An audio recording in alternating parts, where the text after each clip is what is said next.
Votre matinale info se poursuit. Omar Baldé nous a rejoint sur ce plateau avec son invité, M. Driss Essaoui.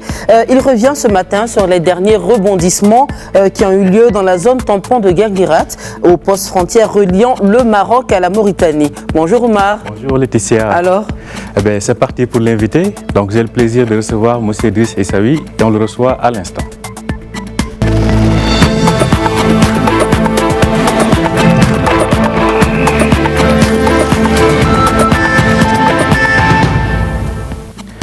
Bonjour et bienvenue sur Média TV. Nous revenons sur les derniers développements de ce week-end à El Guerguerat, le poste frontalier de ce point stratégique qui relie le Maroc à la Mauritanie a rouvert et la circulation a repris son cours normal. Un retour à la normale obtenu à la faveur de l'intervention des forces armées royales. Cette opération est saluée au Maroc mais aussi à travers le monde. Les pays arabes ont rapidement apporté leur soutien à Rabat ainsi que les partenaires traditionnels du Maroc, notamment en Afrique. Un soutien fort qui prouve que le Maroc mobilise la communauté internationale en sa faveur. Et pour en parler ce matin, nous recevons l'analyste politique Driss Essaoui qui est en direct avec nous depuis Rabat. Bonjour Driss Essaoui. Bonjour. Alors, je le disais à l'instant, l'intervention du Maroc a bénéficié d'un soutien fort. Comment expliquez-vous cette solidarité exprimée à l'endroit du Maroc ? Vous savez que le Maroc n'a jamais cessé de s'attacher à la légalité internationale, à s'attacher justement à la justesse de sa cause concernant les provinces sahariennes. Il a toujours expliqué, mais malheureusement, de l'autre côté, il n'y a eu que des tergiversations, il n'y a eu aussi qu'un comportement irresponsable de la part du Front Polisario et son commanditaire, l'Algérie. Et ce qui a fait que les pays africains, les pays arabes, les pays européens, le Conseil de sécurité au niveau des Nations Unies, le secrétaire général des Nations Unies, ont tous remarqué que le Maroc n'a pas changé de position, il est resté égal à lui-même et fidèle à ses positions. Donc, il y a eu des conventions qui ont été entendues, à savoir créer un espace de paix, de stabilité au niveau de la frontière maroco-mauritanienne, avec un no man's land qui a été respecté pendant un moment par toutes les parties, mais malheureusement, on a remarqué, et ça c'était pratiquement une habitude chez le Polisario, c'est d'agir et de se montrer à chaque fois qu'il y a eu des événements ou un moment opportun, ils se sont exprimés comme si c'était des vagabonds. Parce que qu'est-ce qui s'est passé à El Guerguerat? C'est un point de passage des camions et du commerce entre le Maroc et la Mauritanie, et ces gens sont venus bloquer cela. Ça a été fait pour les passages des voitures de course, je ne sais pas si vous vous rappelez, on a eu ça, et il a fallu absolument agir. Alors qu'est-ce qui s'est passé dans cette affaire-là? Il y a eu une centaine de miliciens Polisario, donc qui sont d'obédience du Polisario et qui sont encadrés par de hauts responsables militaires algériens et on leur a donné des voitures, on leur a donné des armes. Ils sont venus sur ces points de passage, ils ont commencé à mettre des barrières, ils ont commencé à casser l'asphalte, à casser la route, et du coup, les échanges n'ont pas eu lieu. Et d'ailleurs, ça a été dit et écrit. Depuis qu'il y a eu cette crise, les prix en Mauritanie ont été multipliés par 5. Et il a fallu absolument apporter des réponses franches, directes et sans embâche sur cette affaire. Effectivement, Driss Essaoui, aujourd'hui, on peut dire donc pour le Maroc, cette intervention a non seulement permis un retour à la normale à El Guerguerat, mais aussi révélé l'adhésion de la communauté internationale à la position sage de la diplomatie marocaine. Oui, vous avez raison, ça, parce que pendant un long moment, sur cette affaire des provinces sahariennes, le Maroc n'a jamais compris pourquoi il y a eu des pays qui ont reconnu la République fantomatique du Polisario. Ils n'ont pas compris l'attitude d'abord de la communauté africaine qui avait accepté cette structure en son sein. Et le Maroc a fait pratiquement la politique de la chaise vide pendant des années. Et ce n'est qu'au moment où le Maroc a compris le jeu, quand il a compris qu'il fallait qu'il monte au créneau, qu'il explique sa position, qu'il parle de manière franche et directe à tous les partenaires, à ce moment-là, on a remarqué d'abord un recul du mouvement de reconnaissance de cette pseudo-république, et il y a eu aussi des attitudes tout à fait, tout à fait courageuses. Alors, qu'est-ce qu'on a remarqué? On a remarqué aussi que, en dehors au-delà de la question du retrait de la reconnaissance, les gens ont commencé à parler des territoires sahraouis avec tous les efforts que le Royaume du Maroc a déployé.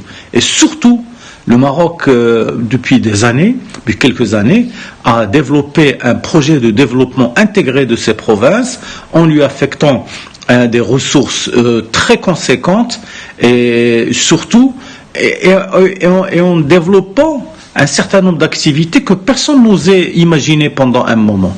Ce n'est qu'avec le Maroc qu'on a pu voir justement des actions de développement pour les territoires et par les Sahraouis qui sont sur place.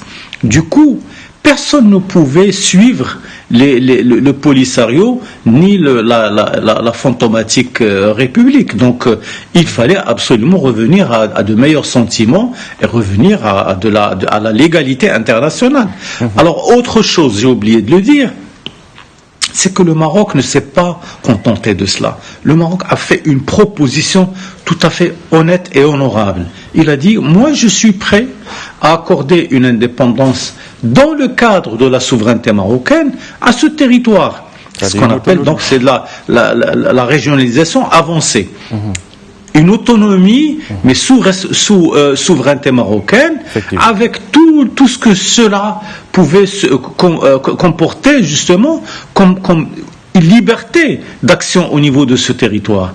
Et ce n'est qu'à partir de ce moment-là que la communauté internationale, qu'un certain nombre de pays qui sont amis et membres de la communauté africaine ont commencé à nous soutenir. Et vous l'avez vu, vous nous en avez parlé sur Média TV, l'installation de consulats africains.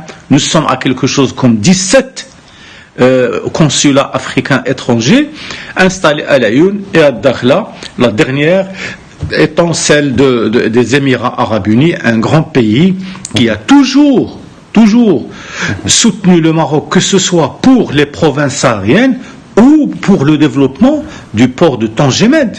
On le sait très bien, parce que c'est des gens qui ont une expertise et un savoir-faire, et ils l'ont partagé avec le Maroc. Dans ce contexte, aujourd'hui, on voit les soutiens qui se multiplient, aussi bien sur le continent qu'en dehors.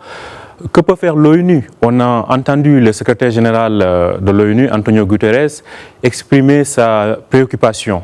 Lui qui n'a cessé d'ailleurs d'appeler ces dernières années les éléments du Polisario à cesser leurs provocations. Aujourd'hui, que peut faire le Conseil de sécurité de l'ONU, par exemple?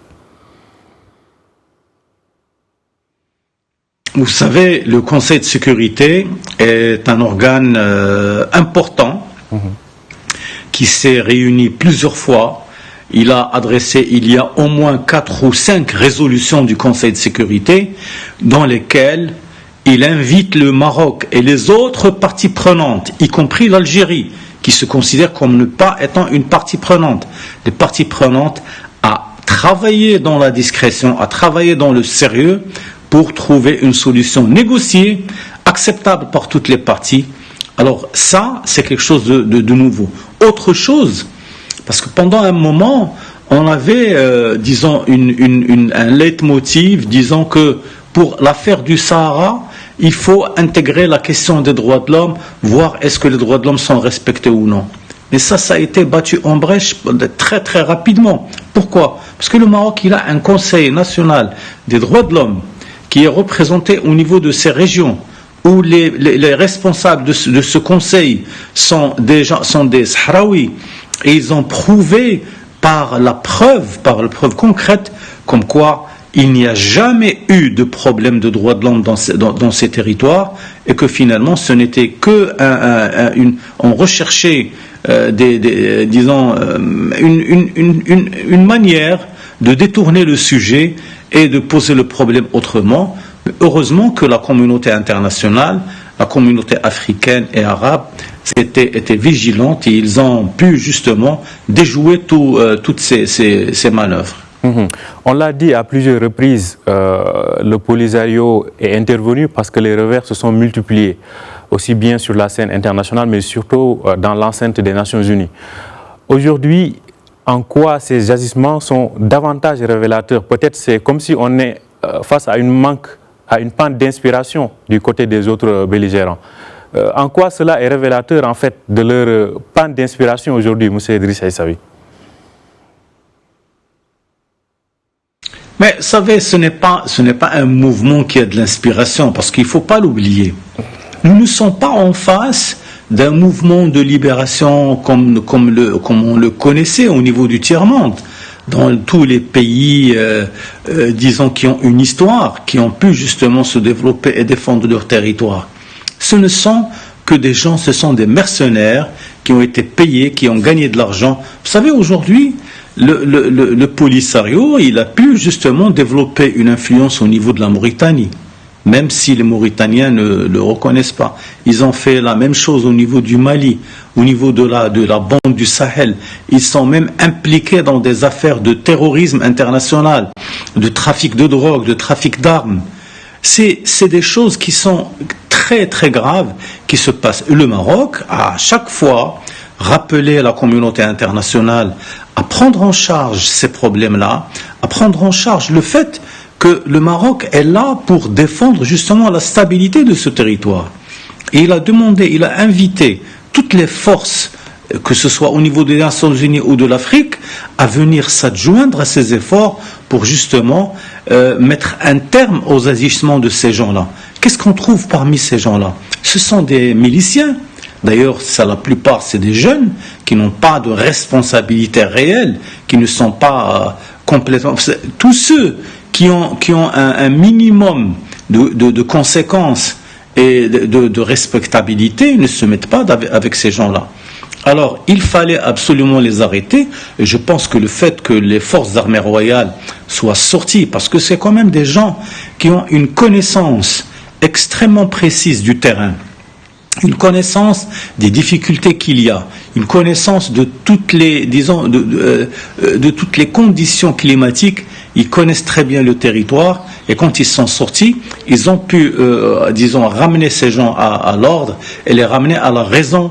Et aujourd'hui, je pense que la Mauritanie, le Maroc et les autres pays sont très contents par le fait que la sécurité a été ramenée et que les choses doivent aller. Et si on doit les discuter, on les discute. Le Maroc l'a dit. On ne doit discuter cette affaire du Sahara, des provinces sahariennes, qu'au sein des Nations Unies et sous l'égide du secrétaire général des Nations Unies. Il a refusé catégoriquement toute tentative d'extraire cette affaire-là et de la donner à un pays africain ou un groupe, mais il l'a donné aux Nations Unies parce que c'est la seule institution capable aujourd'hui de ramener des solutions acceptables par tous. Driss Aissaoui, aujourd'hui, le plan d'autonomie continue de rallier des soutiens. Et je pense que le roi Mohamed VI l'a évoqué récemment lors de son dernier discours à l'occasion de du 45e anniversaire de la Marche verte, qu'aujourd'hui, 85% des États membres des Nations Unies ne reconnaissent pas l'entité factice. Aujourd'hui, comment œuvrer pour mieux promouvoir cette initiative marocaine d'autonomie, pour qu'il y ait une plus grande adhésion au niveau de la communauté internationale? Vous savez, le Maroc n'a qu'à continuer à faire ce qu'il est en train de faire. Aujourd'hui, nous avons des forces armées qui sont aux aguets, qui regardent exactement ce que les miliciens du Polisario font. Et ils mettront un terme à chaque fois que c'est nécessaire aux agissements de ces gens-là. il y a la sécurité qui a été ramenée, et de toutes les manières, sur cette bande, où il n'y a pas possibilité d'installer aucune force, il faut la garder telle qu'elle est. C'est une bande qui est complètement dégagée de toute influence, et le Maroc, il continuera à travailler ainsi. Il continuera plus que ça, parce que, vous l'avez dit, plus de 85% plus c'est de pays qui avaient reconnu la fantomatique RASD, aujourd'hui ne la reconnaissent plus, et ils demandent au Maroc d'agir de manière efficace pour justement consolider ces acquis-là. Le Maroc, pendant un long moment, il s'est plaint de cette difficulté de parler aux gens. Aujourd'hui, la diplomatie marocaine, elle va en Amérique latine. Elle parle le langage des latino-américains. Elle va en Afrique. Elle va chez les pays de l'Est. Et le Maroc discute avec ces gens et leur explique comme quoi il est sur ces territoires, il est chez lui. Et l'histoire, parce que si on voulait sortir les documents de l'histoire, vous allez être étonné pour voir à quelle date les relations disons, on va dire, de solidarité et de lien qu'il y avait entre ces territoires et le royaume du Maroc sont très très anciennes. Elles ont été fabriquées sur la base d'un consentement mutuel. Et jamais la relation avec les Sahraouis n'a été bâtie sur des relations de force.